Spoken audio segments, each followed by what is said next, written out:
Hey party people, I am back with another video. We are talking about common mistakes that newbie pole and central movement studio owners make. I think this is video number, three? Yeah, three. 1, 2, 3. And this one is one that is so hard. It's so hard, but it's expanding too soon. So I know that a lot of us, especially those of you who are opening businesses in the last couple of years, you experienced unprecedented growth in your studio. That pandemic had folks pent up. They were thinking about life. They were doing their bucket list. They was doing all the things, okay? When I get out of here, I'm going to try pole dancing. I'm going to bungee jump. I'm going to skydive. I'm going to do all the things because folks literally saw how precious life was during these last couple of years. So with that being said, a lot of studios just blew up. And I found myself having to caution people and say, just because you're busy now doesn't warrant you needing to expand, okay? When should you expand? These are some things that I want you to think about. Number one, you should expand when you've been waitlisted consistently for about 6 months. You want to make sure that this is not a fluke. You want to make sure that this is not being driven by another studio going out of business. I had that happen in my business. Another studio that was close to me closed. And so we got an influx of their students at a period of time, right? And then that eventually flattened out. It could be a pandemic, everybody's ready to get out the house. It could be other things. But what you want to make sure is that it's truly based off of demand.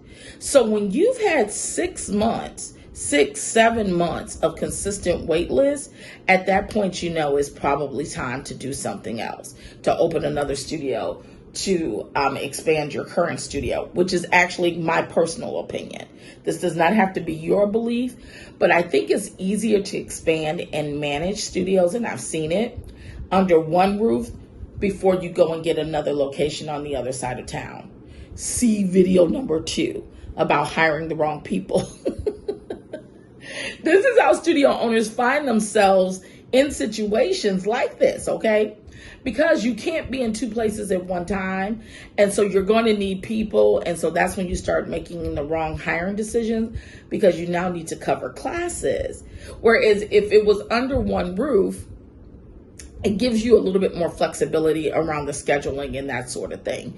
And the people who you could have work. Because when you go on the other side of town, oftentimes instructors are like, I ain't going all the way on the other side of town, especially for what you're paying them, right? And so expanding under one roof keeps your expenses a little bit lower. It gives you more access to more instructors and things of that nature. But when you open up in another town or another state, things get a little trickier. But if you expand based off of false scarcity, meaning based off of inflated numbers, and it's not real, you're going to find yourself with a lot of empty space in your studio and on your schedule, and that is going to cost you money because guess what? Your rent going to be due.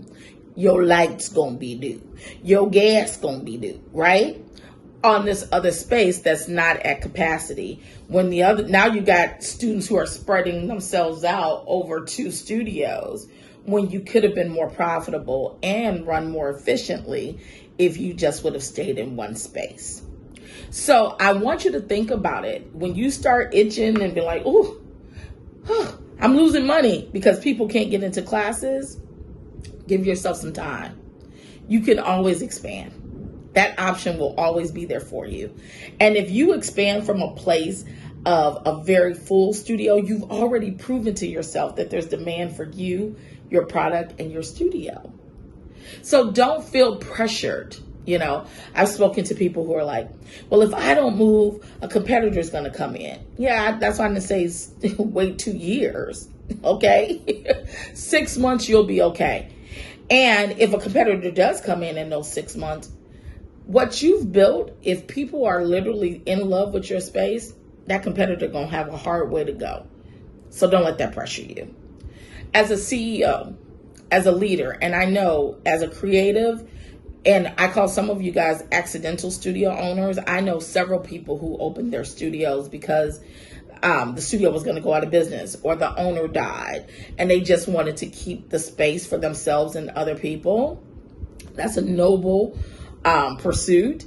But as you are now a business owner, whether it was accidental or whether it was strategic, and you need to start thinking about these sorts of things so that this business won't drain the life out of you.